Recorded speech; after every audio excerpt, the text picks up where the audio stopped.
Jake Harrison stood on the bridge of his ship and looked out at the stars.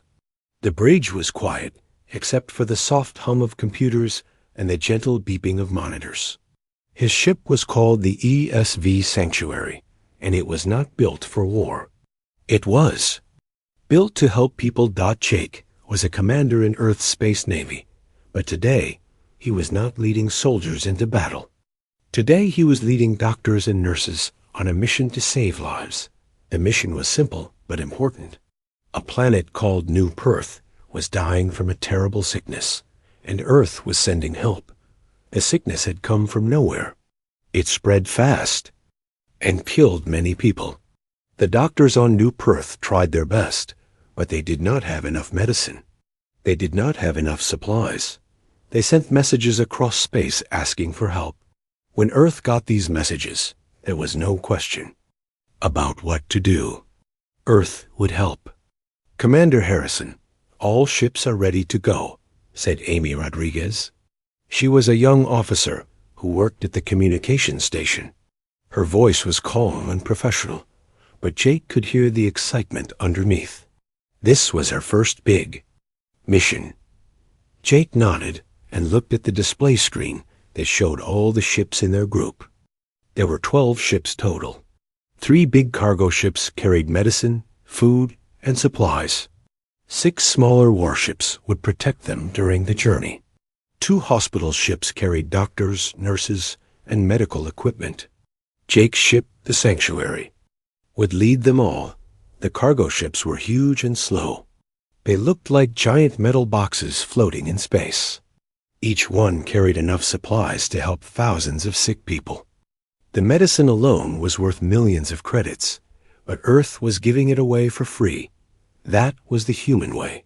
When people were suffering, humans helped. Dr. Lisa Morgan walked onto the bridge carrying a tablet computer.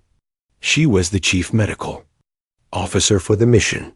Her job was to make sure all the medical supplies were properly organized and that the doctors knew what to expect when they reached New Perth.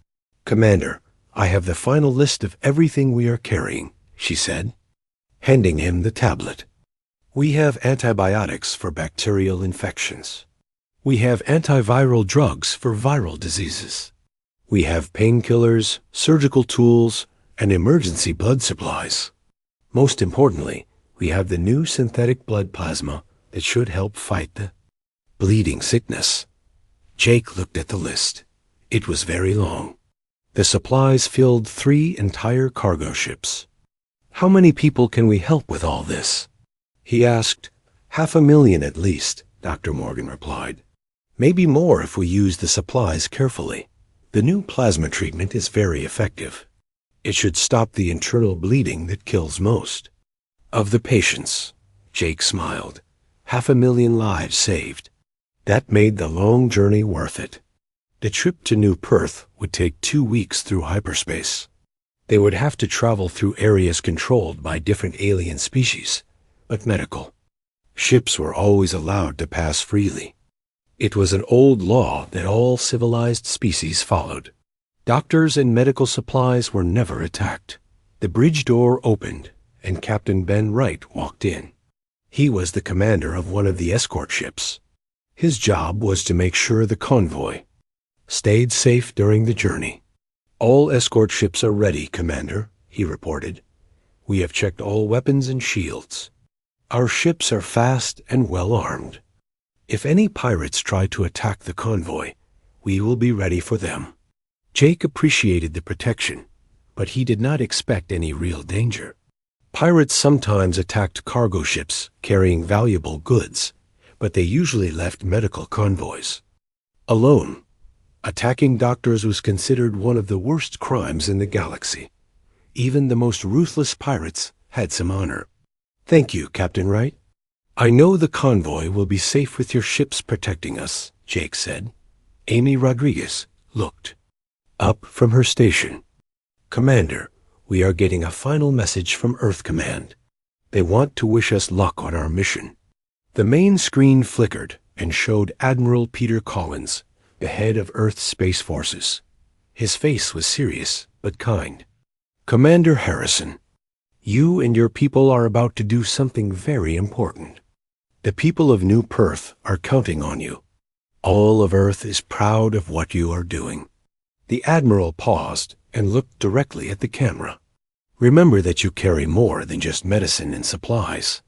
You carry the hope and compassion of the human race. Show the galaxy what humans are really like. Show them that we care about all life, not just human life." The message ended, and the screen went dark.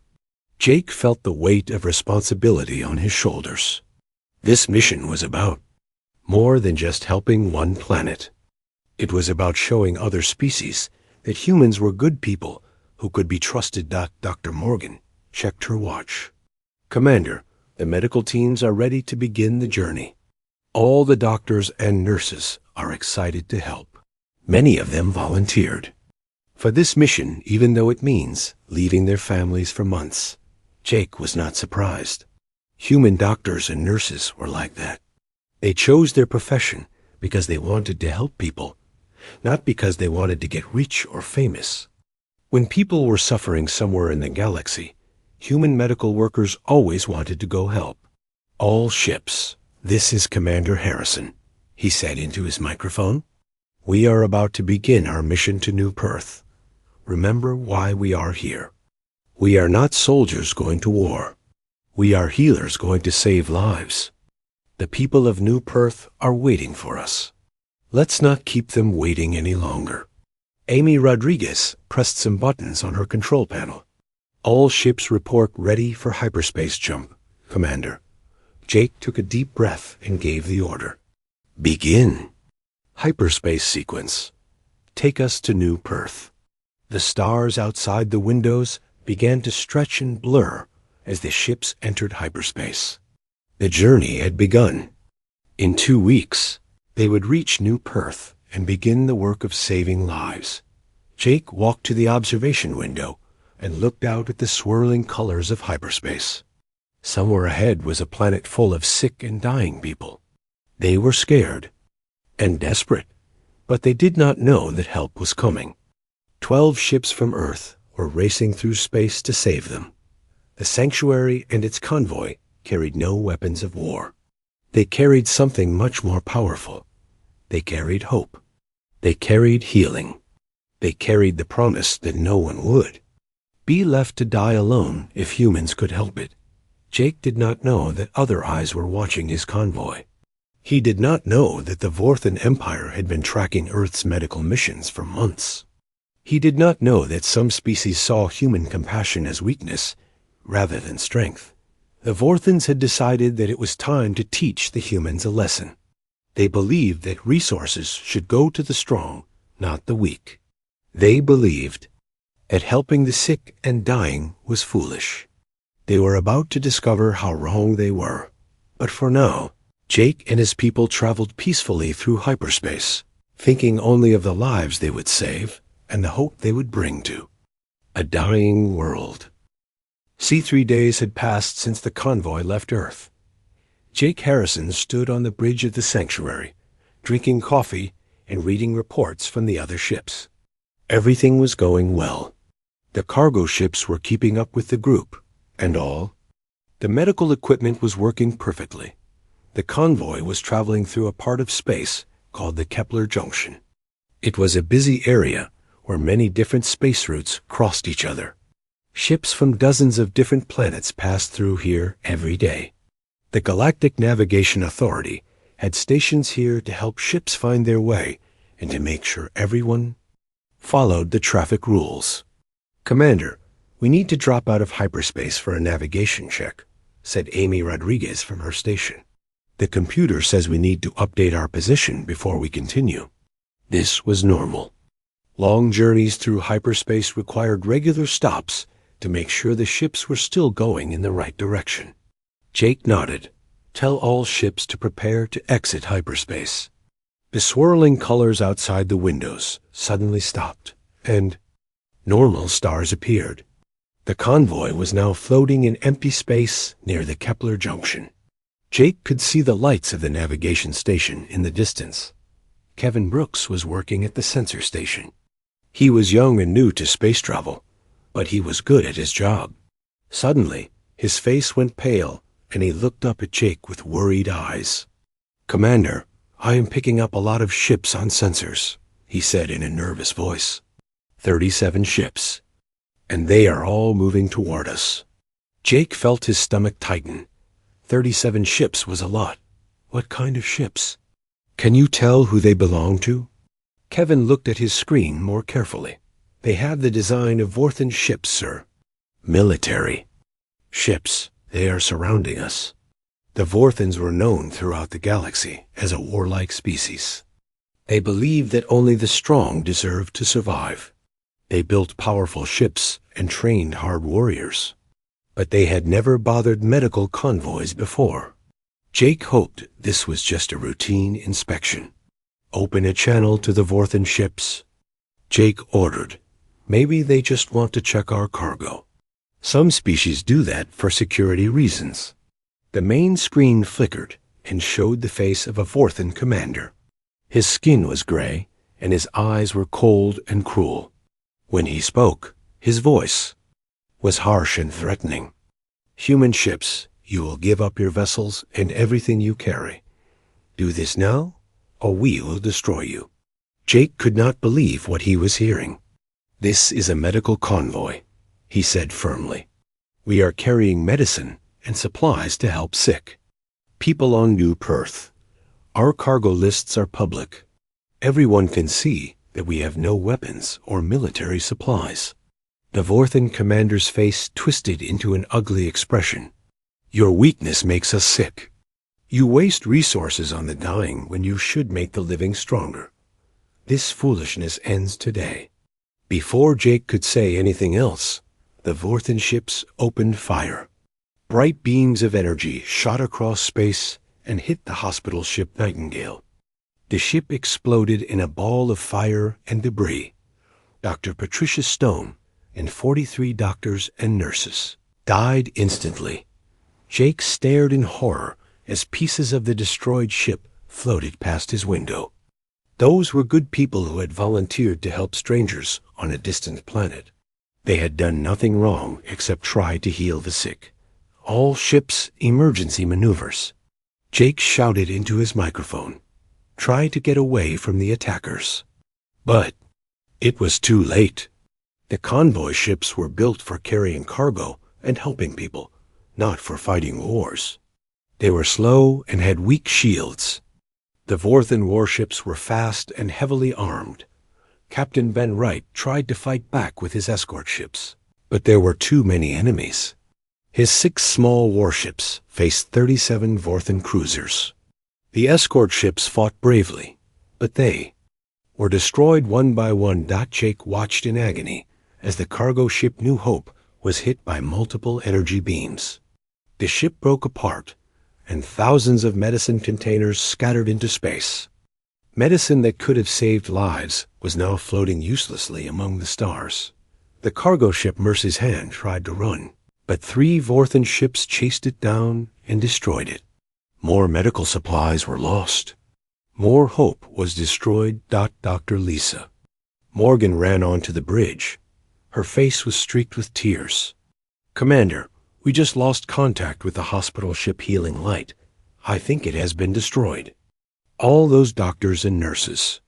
Jake felt rage building inside him. These were not soldiers dying in battle. These were healers who had come to save lives. The Vorthans were murdering people whose only crime was caring about others. The sanctuary shook as enemy fire hit its shields. Sparks flew from control panels, and the lights flickered. Amy Rodriguez was trying to send a message back to Earth, but the Vorthan ships were jamming their communications. "I am getting through." Amy suddenly shouted, "I can send a short message." Another explosion rocked the ship. The hull was breaking apart in several places. Jake could see space through a crack in the wall. They did not have much time. "Send this message," Jake told Amy. "Vorthan Empire destroyed medical convoy. Unprovoked attack on humanitarian mission. Tell Earth what they did to our healers." Amy's fingers flew over her controls as she sent the message. Just as she finished, another blast hit the communications array and destroyed it. The bridge was filling with smoke. Kevin Brooks was trying to stop a fire at his station. Dr. Morgan was helping injured crew members. Captain Wright's voice came over the radio one last time before his ship exploded. "This is Wright to all remaining ships. They are targeting the hospital facilities first. They want to kill our doctors and nurses. These monsters have no honor." Jake looked around the bridge at his crew. They were all good people who had volunteered for this mission to help others. Amy Rodriguez was only 23 years old. She had joined the space service because she wanted to explore the galaxy and help people. Now she was going to die because aliens thought helping others was weakness. "Commander, hull breach in Section 7, someone shouted. "We are losing air fast." Jake grabbed the ship's intercom microphone. "All hands, this is the commander. Prepare for emergency evacuation. Get to the escape pods now." But even as he gave the order, Jake knew it was probably too late. The Vorthan ships were still firing. They were not taking prisoners. They were not showing mercy. They were killing everyone. Amy Rodriguez was working desperately to seal a hole in the hull using an emergency repair kit. She looked up at Jake with determination in her eyes. "Sir, if we can hold together for 5 more minutes, some people might make it to the escape pods." The young officer worked frantically as the bridge filled with fire and smoke. She was trying to save her crewmates. Even though she knew she would probably die doing it. Jake felt proud of his crew and ashamed of the universe. His people were willing to die for strangers on a distant planet. The Vorthans were willing to kill healers for no reason except cruelty. The last cargo ship, Helping Hand, exploded in a brilliant flash. With it died the final hope of getting medicine to New Perth. The sick people on that planet would never know how close help had come. As the sanctuaries hull finally gave way and space rushed in, Jake had one last thought. Earth needed to know what had happened here. Earth needed to know that monsters existed who would kill doctors and nurses. Earth needed to understand that sometimes good people had to fight back against evil. The convoy was gone. 412 humanitarian workers were dead. The medicine that could have saved 500,000 lives was scattered among the stars, but Jake's message had gotten through. Somewhere in space, racing toward Earth at the speed of light, was news of what the Vorthans had done. Soon, the people of Earth would learn that their healers had been murdered while trying to save lives. The Vorthans thought they had won an easy victory. They thought they had taught the humans a lesson about weakness. They had no idea what they had really done. They had just made the biggest mistake in their species' history. The message from Jake Harrison reached Earth at 3 a.m, Earth Standard Time. The communications officer on duty was Lieutenant Carl Davis, a quiet man who had worked the night shift for 5 years. He had seen many routine messages come in during his career, but nothing had prepared him for this. Carl read the message 3 times before he understood what it meant. A medical convoy had been destroyed. 412 people were dead. The attackers were the Vorthan Empire. Carl's hands were shaking as he reached for the emergency phone. "This is Communications Central. I need to speak to the President immediately. We have a code red situation." Within 30 minutes, President Helen Carter was in the Situation Room, deep beneath the Capitol building. She was a tall woman with gray hair and kind eyes, but when she read the message from the destroyed convoy, her face became hard as stone. "Tell me this is some kind of mistake," she said to General Ryan Collins, her military advisor. General Collins shook his head sadly. "We have confirmed it with 3 different sources. The convoy was destroyed at the Kepler Junction. There are no survivors. The attack was unprovoked and deliberate." President Carter sat down heavily in her chair. She had sent that convoy herself. She had met with Commander Harrison before he left. She had shaken hands with Dr. Patricia Stone and wished her luck. Now they were all dead. What exactly happened? She asked. Colonel Steve Martinez, the intelligence officer, opened a folder and began to read. The convoy was on a humanitarian mission to New Perth. They were carrying medicine to fight a plague. The ships were clearly marked as medical vessels. They were broadcasting medical assistance codes on all frequencies. The Vorthans attacked without warning. Why? President Carter asked. What could they possibly gain from destroying a medical convoy? We think they wanted to send a message, General Collins replied. Our intelligence suggests the Vorthans see human compassion as weakness. They believe we waste resources helping others instead of building military strength. President Carter stood up and walked to the window. Outside, she could see the lights of the city where millions of people were sleeping peacefully. They had no idea that hundreds of their fellow humans had just been murdered while trying to save lives. Call an emergency session of the United Earth Council, she said firmly. I want every representative there within 2 hours. The emergency session was held in the Great Assembly Hall at the center of Earth's capital. Representatives from every nation and every human colony rushed to attend. Many of them arrived still in their night clothes, having been woken from sleep by urgent phone calls. President Carter stood at the front of the hall and looked out at the assembled representatives. Behind her, a huge screen showed pictures of the destroyed convoy ships and the faces of the dead crew members. Ladies and gentlemen, she began, her voice carrying clearly through the silent hall. 6 hours ago, the Vorthan Empire committed an act of such evil that it challenges everything we believe about civilized behavior. They attacked and completely destroyed a medical convoy that was carrying aid to plague victims. The hall erupted in angry voices. Representatives shouted questions and demands for information. President Carter raised her hand for silence. The attack was deliberate and unprovoked. Our ships were clearly marked as medical vessels. They were broadcasting humanitarian assistance codes. The Vorthans knew exactly what they were attacking. They chose to murder doctors, nurses, and medical technicians whose only crime was wanting to help sick people. Representative Maria Santos from Brazil stood up. Her voice was shaking with anger. Madam President, I have read the initial reports. The attackers targeted the hospital ships first. They wanted to kill our medical personnel. Specifically, Representative John Thompson from Australia was on his feet as well. This was not an accident or a misunderstanding. This was a deliberate act of barbarism. They destroyed medicine that could have saved 500,000 lives. President Carter nodded grimly. Secretary Collins will now brief you on the military situation. Secretary of Defense Ryan Collins stepped forward.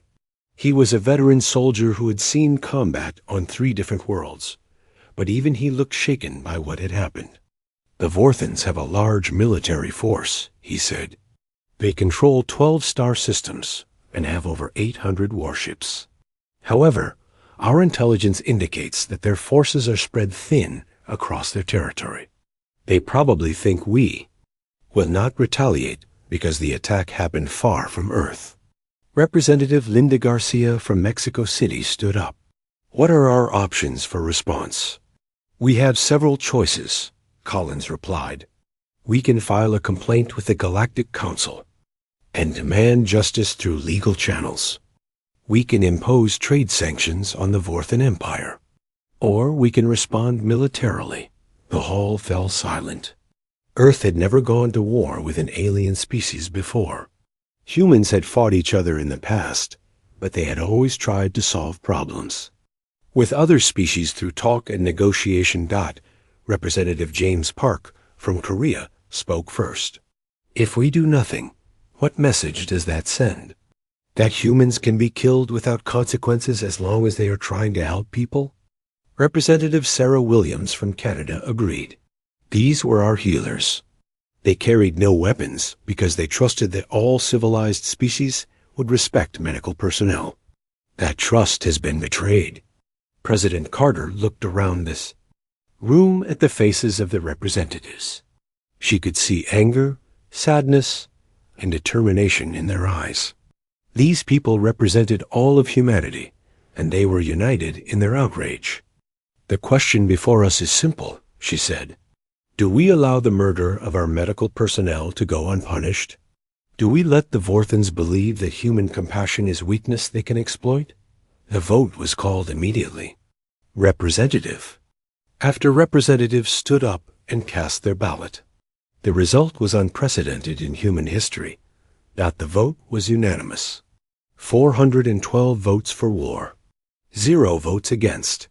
For the first time ever, all of humanity was united in a single cause. They would go to war not for territory or resources, but for a principle. They would fight to defend the idea that healers were sacred, and that helping others was not weakness, but strength. President Carter signed the declaration of war 1 hour later. As she put her pen to paper, she thought about Commander Harrison, and Dr. Stone, and all the others who had died trying to save lives. Admiral Charles Bennett was summoned to the President's office immediately. He was the commander of Earth's Third Fleet and one of the most experienced military officers in human space. "Admiral," President Carter said, "you are hereby authorized to use any means necessary to ensure that the Vorthan Empire understands the consequences of attacking human medical personnel." Admiral Bennett saluted. "What are my orders, Madam President?"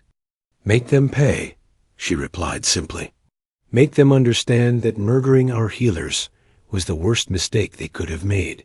Within 6 hours, emergency orders were sent to every human military base in the galaxy. Ships that had been on routine patrol were ordered to join the growing fleet. Soldiers who had been training on distant worlds were recalled to active duty. The largest military force in human history was assembling. 3 fleets were moving toward Vorthan space from different directions.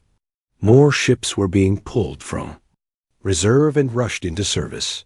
Admiral Bennett stood on the bridge of his flagship, the dreadnought Retribution, and watched as more ships joined his fleet. Cruisers, destroyers, fighters, and support vessels stretched out as far as he could see. "Sir," said his aide, Commander Pete Johnson, "the final count is in. We have 237 warships ready for combat. It is the largest fleet Earth has ever assembled." Admiral Bennett nodded. "Good. The Vorthans think they can murder our doctors and nurses without consequences. They are about to learn how wrong they are." The human fleet began moving toward Vorthan space. They carried more firepower than had ever been assembled in human history. But they were not fighting for conquest or glory. They were fighting for something more important. They were fighting for the principle that some things were sacred. They were fighting for the idea that people who chose to heal rather than harm deserved protection. They were fighting to make sure that no one would ever again attack human medical personnel. The Vorthans had thought human compassion was weakness. They were about to discover that it was actually humanity's greatest strength, because humans would do anything to protect those who chose to help others. The war fleet jumped into hyperspace and began the journey to Vorthan territory. Behind them, all of Earth mourned for the dead healers. Ahead of them, the Vorthan Empire waited, unaware that they had just made the most dangerous enemy they could imagine. A species that would go to war to protect the right to save lives. The human war fleet dropped out of hyperspace at the edge of Vorthan territory like thunder from a clear sky. 237 ships appeared in perfect formation, their hulls gleaming under the light of the Vorthan sun. Admiral Charles Bennett stood on the bridge of the Retribution and looked out at the enemy space ahead of them. Somewhere in this star system were the ships and the commanders, responsible for killing 412 medical workers. "Admiral, we are receiving communications from multiple Vorthan military bases. reported Communications Officer Nancy. "White, they seem surprised to see us here." Bennett was not surprised that the Vorthans were caught off guard. They probably thought the attack on the medical convoy would be ignored or handled through diplomatic channels. They did not understand humans well enough to know that some things could not be forgiven.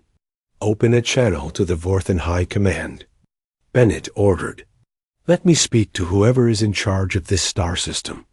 The main screen flickered and showed the face of a Vorthan military commander.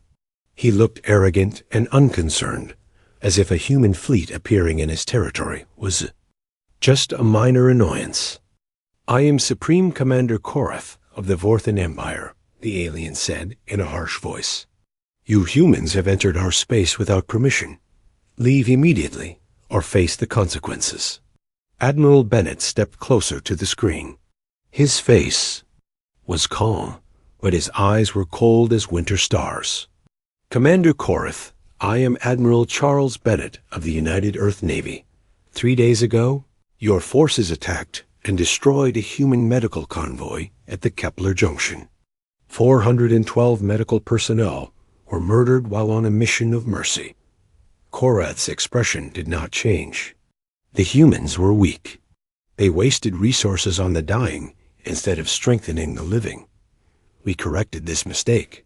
Bennett felt anger rise in his chest, but his voice remained steady. Those people were doctors and nurses. They were trying to save lives on New Perth. They carried no weapons and posed no threat to anyone. "Exactly," Korath replied with what might have been a smile. "They were weak and useless. Their deaths were a service to the galaxy." Bennett took a deep breath. He had hoped that maybe the attack had been a mistake or a misunderstanding. Now he knew it was deliberate murder by creatures who had no concept of mercy or compassion. "Supreme Commander Korath, you have committed an act of war against the human race. I am authorized to demand the following: surrender the officers responsible for the attack, pay compensation for the destroyed medical supplies, and submit to galactic justice for war crimes." Korath laughed, a harsh sound like grinding metal. "Admiral Bennett, you have 200 ships. We have 600. Your threats mean nothing to us. Take your little fleet and return to your small corner of space while you still can." Bennett nodded slowly. "You counted our ships, Commander. You should have counted our reasons to fight." The communication ended, and the screen went dark. Bennett turned to his staff officers who were waiting for orders. "Gentlemen and ladies," he said quietly, "the Vorthans have made their choice.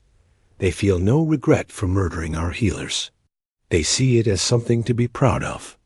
Now we show them the price of spilling the blood of those who chose to save lives rather than take them." Captain Danny Martinez commanded a squadron of fast attack ships. He had volunteered for this mission because his sister had been a nurse on one of the destroyed hospital ships. "Admiral, what are your orders?" Bennett walked to the tactical display that showed the positions of all the Vorthan ships and bases in the system. The enemy had more ships, but they were spread out across multiple planets and space stations. The humans were concentrated in one powerful fleet. "Captain Martinez, take your fast attack squadron and hit their supply convoys. The Vorthans have a large fleet, but they need fuel and ammunition to keep fighting. Cut off their supplies, and their ships become useless." "Understood, sir," Martinez replied.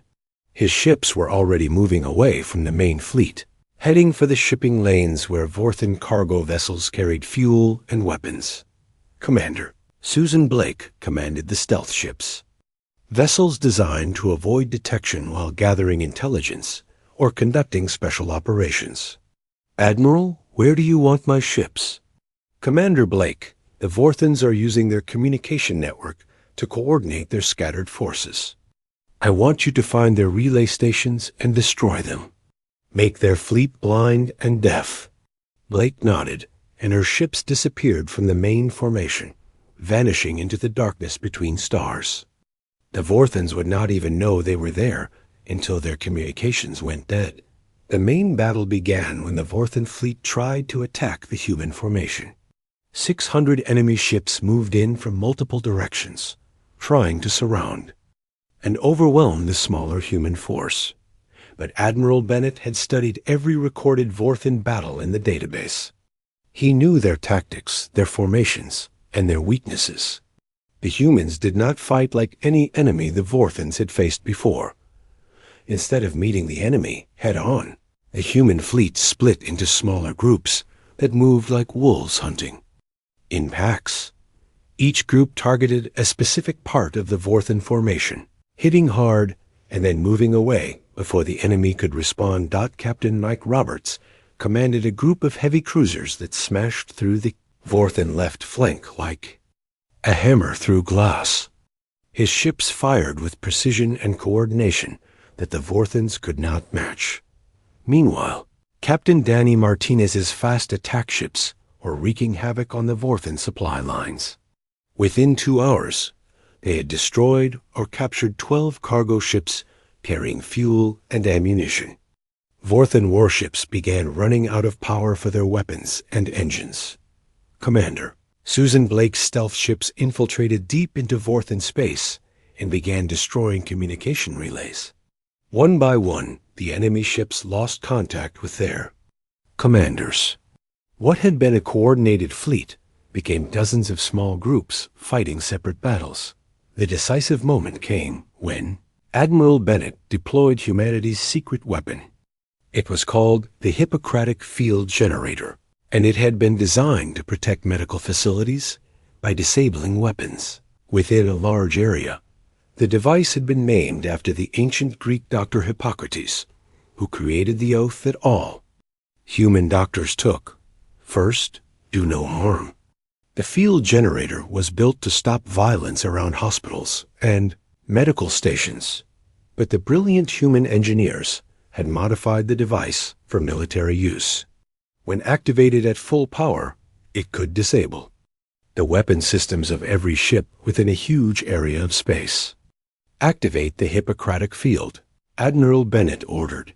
The device sent out an invisible wave of energy that passed harmlessly through human ships, but completely shut down Vorthan weapons. Suddenly, 600 enemy warships were floating helplessly in space, unable to fire their guns or launch their missiles. Admiral Bennett opened a communication channel to all the disabled Vorthan ships. Attention Vorthan fleet, your weapons are now offline. This device was originally built to protect medical facilities from violence. It seems fitting that we use it to avenge the murder of our medical personnel. The Vorthan ships tried to run, but their engines were also affected by the field. They drifted helplessly as human ships moved in to capture them. Supreme Commander Korath appeared on the screen again, but now his arrogant expression was gone. He looked desperate and afraid. Admiral Bennett, we surrender. Please do not destroy our ships. Bennett looked at the alien commander with cold contempt. 3 days ago, did you show mercy to our doctors and nurses? Did you accept their surrender when they begged for their lives? Korath said nothing. He knew the answer. However, Bennett continued, we are not like you. We do not murder helpless people. Your ships and crews will be taken prisoner. You will face trial for war crimes. Justice will be served, but it will be civilized justice. The battle was over in less than 6 hours. The mighty Vorthan fleet had been completely defeated with minimal human casualties. Most of the enemy ships were captured intact, along with their crews. But Admiral Bennett knew the real victory was not in the battle itself. The real victory was in the message they had sent to the galaxy. Earth would protect its medical personnel with everything it had. Anyone who attacked human healers would face the full fury of human military might. As the human fleet began organizing their prisoners and captured ships, Bennett thought about the medical convoy that had started this war. Commander Harrison and Dr. Stone and all the others had died trying to save lives. Their deaths had not been in vain. The galaxy would remember what happened when the Vorthans attacked a rescue convoy. They would remember that Earth had declared war instantly and won decisively. Most importantly, they would remember that humans considered their healers to be sacred. No medical convoy would ever be attacked again. The price had been paid in blood, but the lesson had been learned. Humanity's compassion was protected by humanity's strength, and both were equally powerful. The war was almost over, but the consequences would last forever. The galaxy had learned something important about the human race. They were the most peaceful species among the stars, but they were also the most dangerous when their healers were threatened. The war between Earth and the Vorthan Empire lasted exactly 18 days. When it ended, the galaxy had learned something that would never be forgotten. Attacking human medical personnel was the most dangerous mistake any species could make. Supreme. Commander Korath sat in chains in the courtroom on the neutral planet of Arbitron. The Galactic Council had chosen this world to host the war crimes trial because it was considered completely fair to all species. Judges from 12 different alien races would decide his fate. Admiral Charles Bennett sat in the witness section, wearing his dress uniform with its rows of medals. He had been called to testify about the destruction of the medical convoy and the swift human response that followed. The lead judge was a tall, wise-looking alien from the Suntorii Republic. She spoke in a clear voice that could be understood by all species present. Admiral Bennett, please tell the court exactly what happened at the Kepler Junction. Bennett stood up and faced the judges. Your Honors, on the date in question, a human medical convoy was traveling to the planet New Perth to deliver aid to plague victims. The convoy consisted of 12 ships carrying doctors, nurses, medicine, and medical supplies. They were clearly marked as medical vessels and were broadcasting humanitarian assistance codes. He paused and looked directly at Korath. The defendant's forces surrounded the convoy and demanded surrender. When Commander Harrison explained that they were on a medical mission, the defendant ordered his ships to open fire. They deliberately targeted the hospital ships first, killing medical personnel who had no weapons and posed no threat to anyone. The prosecutor, a skilled lawyer from the Galactic Justice Department, stood up next. Admiral, what was Earth's response to this attack? Earth declared war immediately, Bennett replied without hesitation. The attack on our medical personnel was considered an act of such barbarism that our entire planet united in demanding justice. We mobilized the largest fleet in human history and moved to Vorthan space. Korath's defense attorney, a nervous-looking creature from a species that valued legal technicalities, tried to interrupt. Your Honors, my client was acting according to Vorthan military doctrine. In their culture, resources should go to the strong, not to the weak and dying. The judge from the Altarian Federation, a species known for their wisdom and compassion, spoke sharply. Counselor, there is no military doctrine that justifies the murder of medical personnel. This court recognizes the universal principle that healers are protected under all civilized laws. The trial continued for 3 days. Witness after witness testified about the attack and its aftermath. The evidence was overwhelming. Video recordings from the destroyed ships showed Vorthan forces deliberately targeting medical facilities. Communications intercepts proved that the attack was planned and deliberate. Dr. Rachel Green, one of the few survivors from the convoy's escort ships, gave the most powerful testimony. She had been rescued from an escape pod after drifting in space for 2 days. I watched the Nightingale explode, she said, tears streaming down her face. Dr. Patricia Stone was my mentor and friend. She had saved thousands of lives during her career. She was 63 years old and could have retired comfortably, but she volunteered for the New Perth mission because she wanted to help sick children. Dr. Green looked directly at Korath. That man ordered her murder because he thought compassion. was weakness. He destroyed medicine that could have saved 500,000 people because he believed only the strong deserved to live. When the testimony was finished, the judges retired to consider their verdict. They returned after only 2 hours. Supreme Commander Korath, the lead judge announced, "This court finds you guilty of war crimes, specifically the deliberate targeting and murder of medical personnel engaged in humanitarian assistance. You are sentenced to life imprisonment on the prison planet of Titan 7. But the real victory was not in the courtroom. The real victory was happening throughout the galaxy as the Galactic Assembly met to pass new laws protecting medical missions. President Helen Carter had traveled to the galactic capital to address the assembly in person. This was the first time a human leader had ever spoken to the combined representatives of all known species. She stood at the podium and looked out at thousands of alien delegates from hundreds of different worlds. Her voice was calm but firm.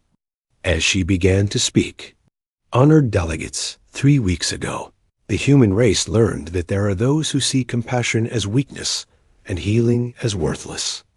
We learned that some species believe resources should only go to the strong, never to the sick and dying." She paused and activated a holographic display showing pictures of the destroyed medical convoy.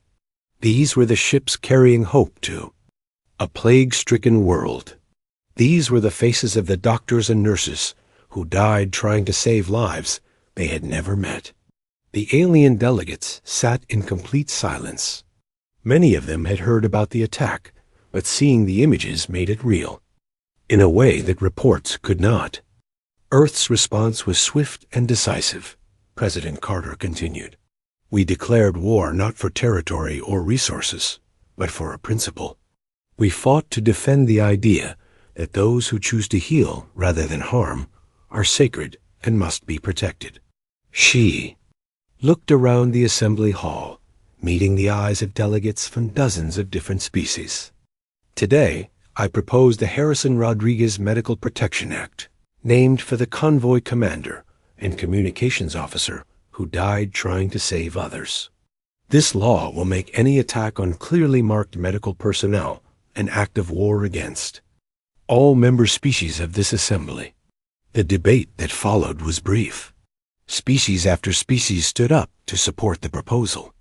Even the warlike Klingon representative spoke in favor of protecting medical personnel. Honor demands that we protect those who save lives, a Klingon delegate declared. There is no honor in killing healers. There is no strength in murdering the compassionate. The vote was unanimous. Every species in the Galactic Assembly agreed that medical personnel should be protected under the strongest possible laws. The Harrison-Rodriguez Medical Protection Act became galactic law that very day. 6 months later, a new medical convoy left Earth bound for New Perth. The convoy was called Hope's Promise, and it carried twice the original supplies, plus a full military escort of 30 warships. Captain Tony Williams commanded the convoy from the bridge of the new hospital ship Sanctuary 2. As they approached the Kepler Junction, he thought about the original convoy and the brave people who had died. There, Captain, said his communications officer, Lieutenant Emma Clark, we are receiving a message from New Perth. They want to thank us for coming. The main screen showed a human woman standing in what looked like a medical facility. Her name was Dr. Linda Martinez, and she was the chief medical officer on New Perth. Captain Williams, she said, I want you to know that the medicine you are bringing will save thousands of lives.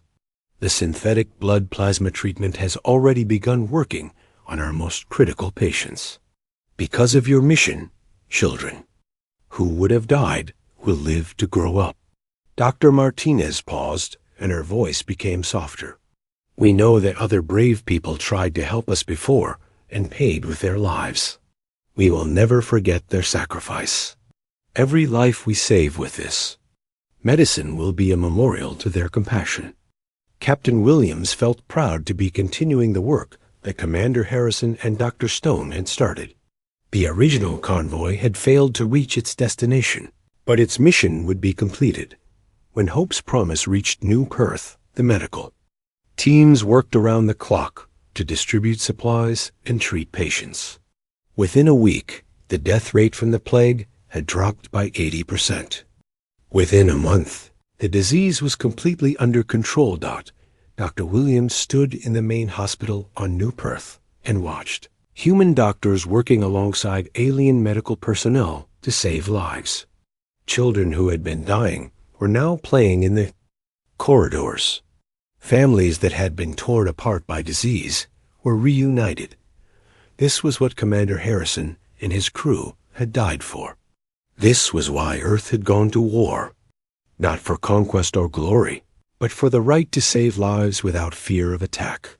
A memorial was built on Earth, honoring the 412 people who died in the Convoy attack. The inscription was simple but powerful. They carried medicine, not weapons. They sought to heal, not harm.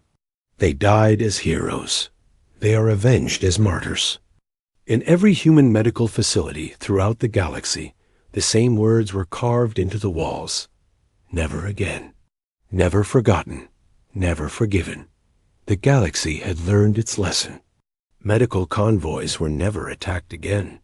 The Harrison-Rodriguez Medical Protection Act was enforced by every civilized species, and violators faced the combined wrath of all member worlds. But more importantly, the human response to the convoy attack had shown other species something remarkable about humanity. Humans were peaceful by nature, preferring to heal rather than harm.